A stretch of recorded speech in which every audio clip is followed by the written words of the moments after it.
Empiezo como vicerrector de Cultura y Patrimonio, pues dándoles la bienvenida al Paraninfo.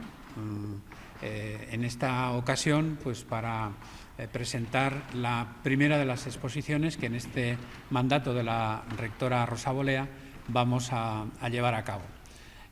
Como ya explicamos en su momento, vamos a seguir una política de exposiciones que, bueno, marcábamos algunas líneas. Una de ellas era que habría exposiciones basadas en investigaciones de la Universidad de Zaragoza, de profesores de la Universidad de Zaragoza, que serían y deberían estar acompañadas, lógicamente, por otras instituciones de la ciudad y de Aragón, y en este caso por el Gobierno de Aragón, que ya antes de comenzar le doy las gracias por su sensibilidad y su amabilidad, y sobre todo también porque entienden que tenemos que hacer cosas y muchas cosas juntas. Y en este caso personalizo a mi buen amigo Pedro Lloqui, director general de Cultura, que desde el primer momento, pues ya digo, hemos ido de la mano para esta exposición, que también, lo digo desde el principio,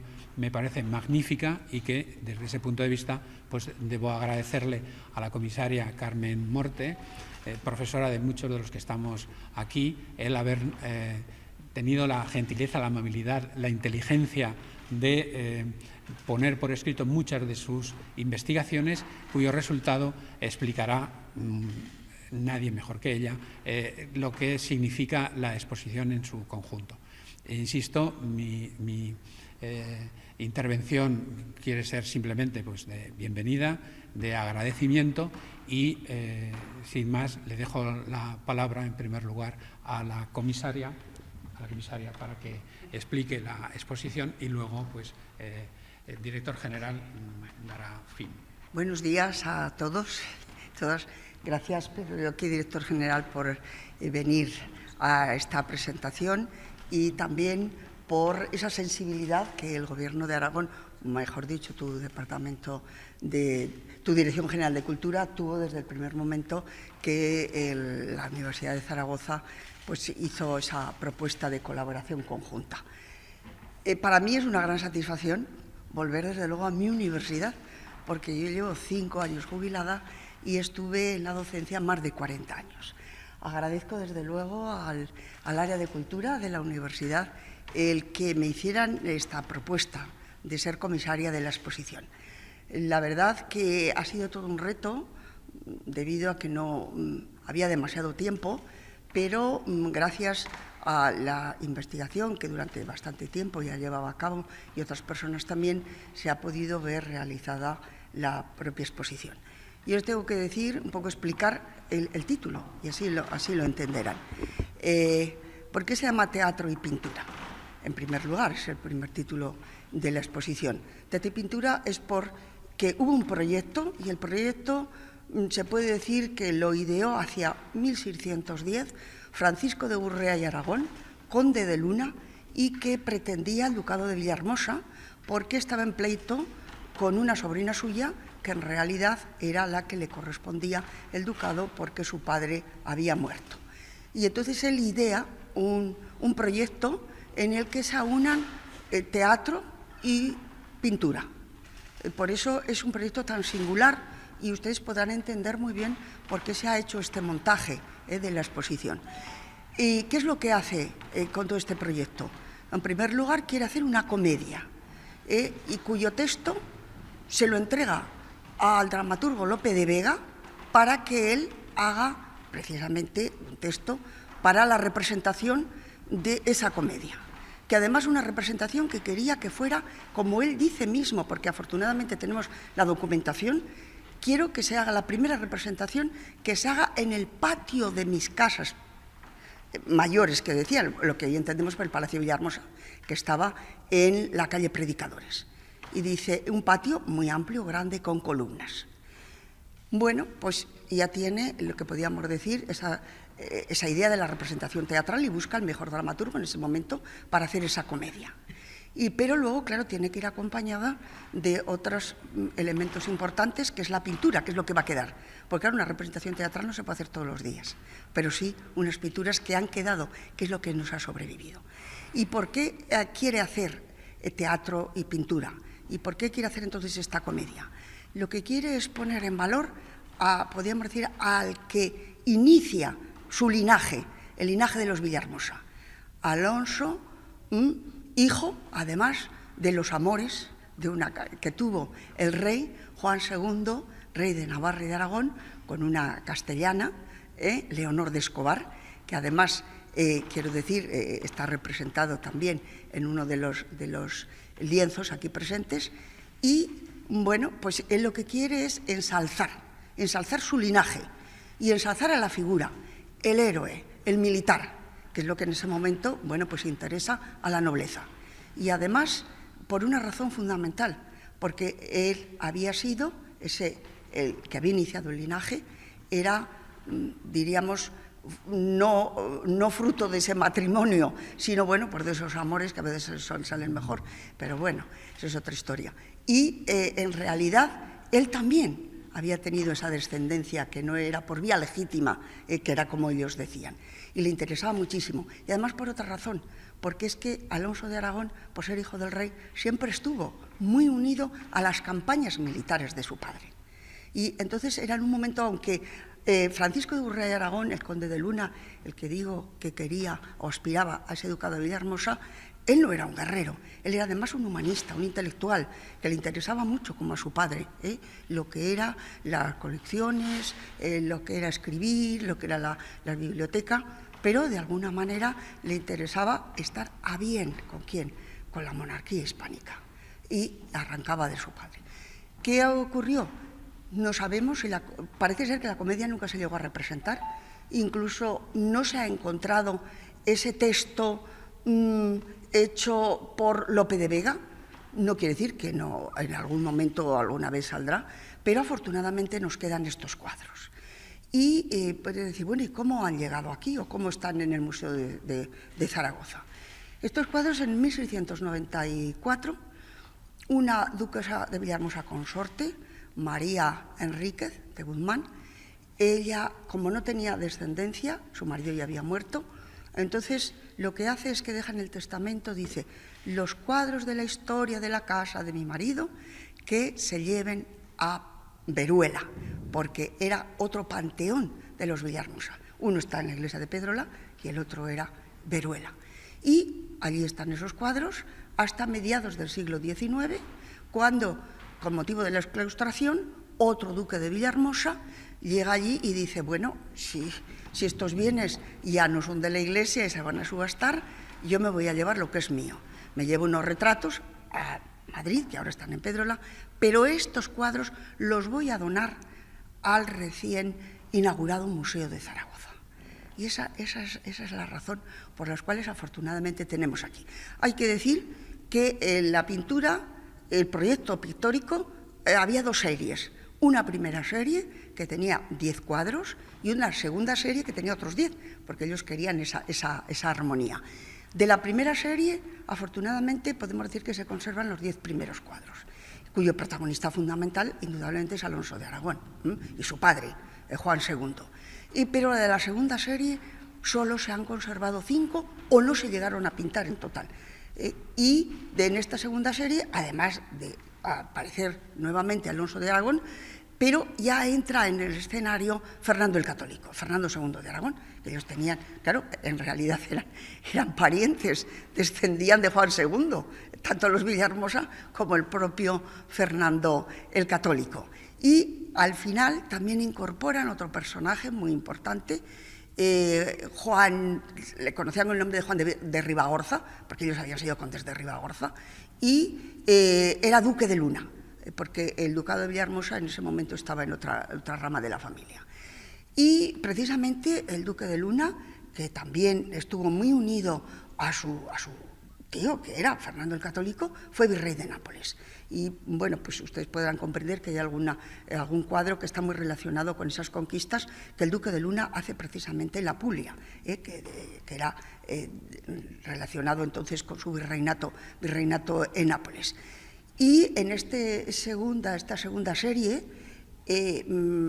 no solamente aparecen esas hazañas relacionadas con la guerra de Navarra, con la guerra de Castilla, sino que aparecen también relacionados con Granada. Pero aquí nos falta un personaje. ¿Quién pintó esos cuadros? Pues los pintó un zaragozano, Rafael Partús, que era un buen pintor. Sobre todo, tenía un buen pintor de paisajes y de historias, porque esto hay que comprenderlo, que es una historia que cuenta, una narración. Y esa narración la hace a través de esas imágenes que él pinta. Por eso hemos querido, en lo que es la explicación, no utilizar esa cartela pequeñita de siempre, no, sino hacer unas cartelas mucho más amplias, porque ustedes verán que en la parte de arriba lo que aparece es un resumen del encargo del texto, que afortunadamente lo conservamos, que lo hemos traído también aquí para la exposición, que esta documentación se encuentra en el archivo de los duques de Alba, en el Palacio de Liria en Madrid, y luego más abajo es un poco esta explicación, es decir, no solamente hay que ver, hay que leer. ¿Y por qué digo que hay que leer también?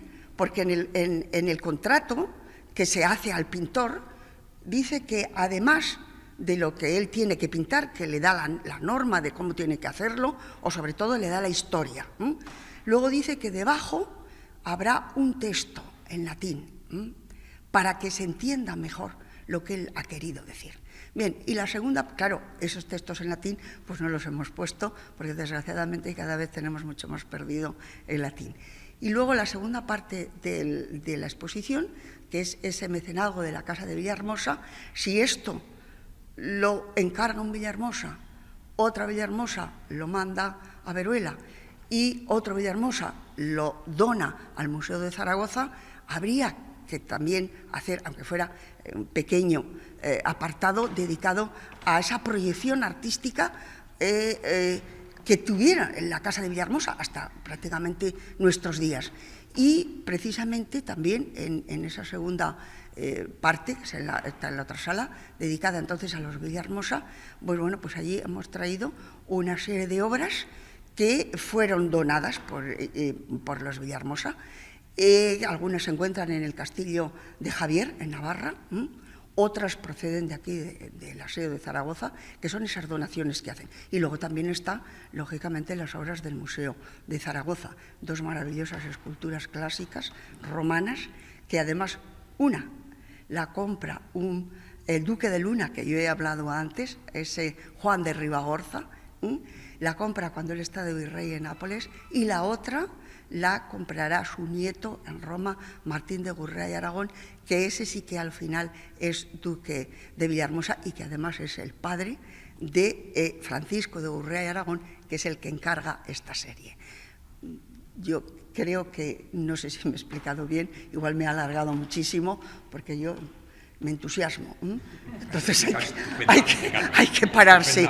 Y bueno, pues luego si quieren preguntar hay muchas cosas que se pueden explicar. Y gracias por la atención que han tenido. Muy bien, gracias, Carmen. Sí. Disculpa un momento, tenía que presentar al director de actividades culturales, Alberto Castán, que también se ha encargado de muchas cuestiones de esta exposición, y algunos detalles, aunque puedan resultarnos anecdóticos, son ciertamente importantes, porque se pueden imaginar las dificultades que ha habido con respecto a todas estas, con estas obras. Hay que decir que, desde luego, las mayores facilidades se han dado por parte del Museo de Zaragoza, que ha sido auténticamente un placer trabajar con ellos, con todos los responsables, porque, como ya ha dicho Carmen, todas las obras, todo el ciclo de pinturas está en el museo por esa donación que hacen en el siglo XIX. Se exponía habitualmente alguno, creo que este de Juan II, pero el resto estaban en almacenes, y bueno, él nos contará algunas cosas sobre restauración y demás. Disculpa porque a lo mejor por el entusiasmo de la propia obra he dado la palabra antes a quien no tenía que hablar. Muy brevemente, yo también quería escuchar a la comisaria, que es la verdaderamente importante y de la que hemos aprendido todos. Simplemente subrayar algunos aspectos, como decía el vicerrector, de por qué empezamos con esta exposición y por qué se ha dado esta oportunidad, porque verdaderamente ha sido una oportunidad. La coyuntura del cierre del Museo de Zaragoza y los conocimientos de la comisaria nos permitió dar con esta idea de dar a conocer un patrimonio que, como decía el vicerrector, está expuesto periódicamente, han ido rotando las obras por las salas del museo, pero que no se había podido ver de forma conjunta desde 1905. En 1905, una duquesa de Villahermosa sufraga que en dos salas del Museo de Zaragoza, en la sede anterior, ni siquiera estaba en la sede actual, se puedan ver dos salas dedicadas a los Villahermosa y se exponga toda esta serie conjunta de forma global, ¿no? Con algunas otras obras como la Virgen de Veruela, la Virgen con el Niño, que tienen en la otra sala.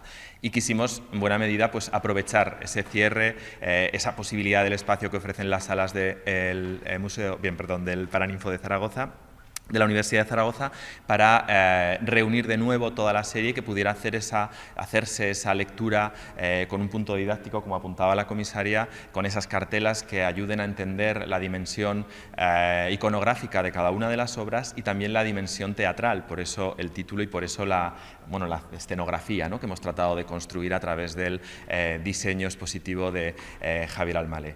La verdad es que ha sido un trabajo complicado, en tiempo récord diría yo, pese a que contábamos con el aval de las décadas de investigación que tenía detrás Carmen Morte, si no habría sido imposible sacarlo adelante. Todos nos hemos formado con Carmen, voy a aprovechar para esto personal, todos nos hemos formado con ella, todos hemos aprendido lo que es la investigación con ella en el aula, como compañera de departamento después, en mi caso, y ahora en este trabajo que nos ha dado la exposición, así que muchas gracias, Carmen, por todas tus enseñanzas y por entender que esta lectura, esta mirada al pasado nos permite también hacer siempre una mirada de actualidad. En un momento en el que estamos rodeados de conflictos bélicos, estamos aquí rodeados de imágenes bélicas. Carmen ha explicado muy bien cómo las imágenes son utilizadas por el poder para transmitir un mensaje, para hacer una reivindicación, para mirar a un linaje. Bueno, pues actualmente, como todos saben, estamos viendo constantemente imágenes de genocidio y nos intentan engañar, nos dicen que no lo es, o nos intentan decir que una protesta es que Madrid se convierta en Sarajevo. Esta mirada al pasado, este saber que siempre el poder ha utilizado las imágenes para construir unos discursos, no está exenta de esa necesidad de mirar hacia lo que se ha hecho para entender lo que sucede en nuestro día a día. Así que, como responsable de la Dirección de Actividades Culturales, estoy orgulloso de que podamos traer a la actualidad los discursos en torno a lo bélico, los discursos en torno al patronazgo y reivindicar desde el feminismo a esas mujeres que no eran suficientemente conocidas, y esa es otra de las vías de actuación que defendemos desde la dirección y desde el Vicerrectorado de Cultura y Patrimonio. Así que nada más por mi parte, muchas gracias. Bueno, muchísimas gracias, enhorabuena a la Universidad de Zaragoza. La historiografía de la ciencia dice que la mayor expresión de el espíritu colaborativo del trabajo científico es aquella frase de Newton de que si alguna vez vi más lejos fue porque pude subir a hombros de gigantes. Para mí, trabajar con Eliseo y con Carmen es subir a hombros de gigantes que permiten ver, sin duda, más lejos. Así que enhorabuena, ha sido un placer para el Gobierno de Aragón trabajar en la puesta en marcha de esta exposición, de las que nos sentimos extraordinariamente orgullosos, porque trabajar siempre con la universidad desde esa perspectiva de colaboración institucional es un deber, pero también produce resultados extraordinarios como esta exposición. Quiero agradecer también al equipo de la Dirección General su implicación, su colaboración, su cooperación. Los equipos humanos siempre tienden a competir entre ellos, es un fenómeno que la sociología confirma todos los días. En Aragón trabajamos institucionalmente con una rotundidad absoluta para que el resultado sea el contrario, la cooperación institucional. Y el resultado son magníficas exposiciones como esta. Una exposición que para mí tiene un extraordinario sentido para explicar desde dónde se construye la cultura aragonesa y para explicar el momento que vive Aragón y la cultura aragonesa. La cultura vasca se desarrolló sobre una interpretación, un amor a sus tradiciones centenarias, que a ellos les gusta decir que son milenarias. La cultura catalana se desarrolló teniendo como motor principal la lengua, su lengua. Eso hizo vivir momentos de gran vigor cultural en esas comunidades autónomas. La cultura aragonesa tiene como motor fundamental su historia y su patrimonio. Es el motor fundamental que nos conduce desde el pasado hacia el futuro. Este es un elemento central que es el que está propiciando ese gran momento, ese momento de esplendor que vive la cultura aragonesa. ¿Y por qué es así? ¿Por qué esa singularidad? Esa singularidad es así porque en Aragón decimos, nos gusta contar que fueron antes las leyes que los reyes. Es decir, que desde las instituciones, desde los compromisos, nacieron las instituciones. Algo extraordinariamente singular que no se produce de esa manera en ningún otro sitio del mundo y que tiene una consecuencia política de segundo nivel importantísima. Una forma de entender la política que se sumerge en nuestra historia con carácter milenario, donde el acuerdo, el cumplimiento de los compromisos, la concordia y la cooperación fueron las señas de identidad de nuestra habilidad política, de la habilidad política de las instituciones de la Corona de Aragón. De forma que la Corona de Aragón, desde estas señas de identidad, gobernó el Mediterráneo occidental. A esta cultura se abrazó también el Condado de Barcelona, porque era la que permitía mantener un proyecto común desde unas señas de identidad particulares. Y el tercer factor fundamental, por lo que la cultura y el patrimonio son el motor de la cultura aragonesa, nuestra cultura y nuestro patrimonio, es que todo esto se entregó en la construcción de un proyecto común más grande que nosotros mismos, la idea de España. Todo esto ha determinado cómo hemos llegado a la contemporaneidad, los aragoneses y las aragonesas.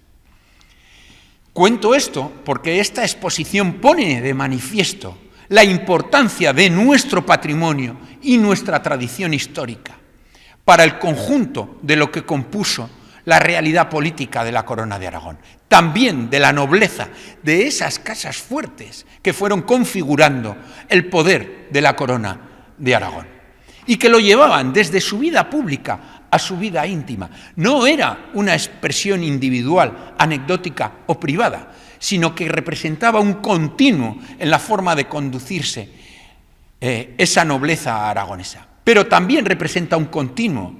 Hay un imaginario colectivo que viaja desde el pasado hasta el presente, un conjunto, un sistema de creencias y valores que viaja desde el pasado hasta el presente, que condiciona nuestra forma de actuar, de presentarnos, de sentirnos los aragoneses. Y esta exposición cuenta bien esa realidad. Así que, por mi parte, felicitaros porque creo que tiene una oportunidad política fundamental. En un momento en el que estamos viviendo una fuerte tensión institucional con Cataluña, porque hay una negación de nuestros derechos culturales, de la plena expresión de los derechos culturales de los aragoneses y las aragonesas, cuando no se devuelven los bienes de Sigena a Sigena. Porque hay una disputa, precisamente, que impide la plena expresión de los derechos culturales de los aragoneses, vinculada a ese reconocimiento de nuestra historia y nuestro patrimonio como un elemento esencial de nuestra cultura. Por tanto, tiene una importancia fundamental esta exposición en ese contexto. También para reivindicar el enorme valor e importancia de los fondos del Museo de Zaragoza, que efectivamente se encuentra cerrado por decisiones unilaterales del Ministerio de Cultura, que a los aragoneses y a las aragonesas nos incomoda muchísimo. Por eso estamos realizando un gran esfuerzo por sacar fuera del museo esas colecciones, para mantener viva esa tradición cultural que debe de conservar el museo, hoy cerrado, y por lo que luchamos para su reapertura, de forma continua. Es esta exposición, es la exposición de Goya en la Aljafería y es la magnífica exposición de arte oriental en La Lonja. Por tanto, eso habla también de la fortaleza de las instituciones culturales aragonesas para mantener viva, para mantener vigente el peso específico de las colecciones que guarda nuestro queridísimo Museo de Zaragoza. Por tanto, reitero la felicitación a la Universidad de Zaragoza, el agradecimiento al equipo de cultura que lidera Eliseo, a la colaboración de Carmen Mortes, siempre atenta a las necesidades culturales e institucionales de la comunidad autónoma. Es una gran referencia, no solo historiográfica, sino un pilar desde el que construir nuestra proyección cultural. Y a todo el equipo, como decía antes, de la Dirección General, a Juan Ulibarri, coordinador del área de cultura, a Fernando Sarría, jefe de servicio de archivos, museos y bibliotecas, y por supuesto a Ana Rodrigo, responsable de comunicación del departamento, fundamental para hacer llegar nuestras acciones a los ciudadanos, verdaderos destinatarios de todas las políticas que desplegamos. Así que es un día de enhorabuena, es una exposición gourmet que va a ser disfrutadísima y con un carácter totalmente visual, moderno, contemporáneo y monumental, porque el tamaño de las obras es espectacular. Así que enhorabuena otra vez a todos los que la habéis hecho posible. Una cuestión que quería plantear también, Carmen, y luego si hay alguna pregunta. He dicho que estaba muy satisfecha de volver a mi universidad, pero sobre todo estoy muchísimo más satisfecha por haber trabajado con un magnífico equipo, antiguos alumnos, tanto del área de cultura, y que ya por mis canas me respetan o me hacen un poquito de caso, y luego también del Museo de Zaragoza, que es decir, todos han sido alumnos míos. Y no he mencionado ni a Juan Ulibarri ni he mencionado a Fernando Sarría, con el cual tuvimos una colaboración hace tiempo, que siempre están muy atentos a lo mejor a esos proyectos que podemos tener o querer. Yo sí les quería decir que antes he hablado, tenemos detrás, bueno, yo lo tengo detrás, ustedes lo tienen de frente, este cuadro que es el más teatral de toda la serie, más escenográfico. Y en el fondo, bueno, hay una serie de arquitecturas un poco inventadas que tienen poco que ver con la arquitectura aragonesa o con lo que en ese momento se estaba dando aquí en España, pero sí que hay un edificio que reproduce una arquitectura civil aragonesa del siglo XVI. Posiblemente sea un guiño al Palacio de Villahermosa, al que se encontraba en la calle Predicadores, no al actual, que ese es barroco, sino a otro que había anterior, posiblemente, porque tiene además una galería, la parte superior, con un alero, y puede ser una manera de decir, bueno, esto no lo hago yo en un patio, lo hago más al aire libre, porque la historia es distinta, pero de algún modo pues que quiero unirlo. Yo pienso que van a disfrutar bastante, pero hay que tomárselo un poco con calma, de decir, quiero leer, y quiero leer lo que me están diciendo.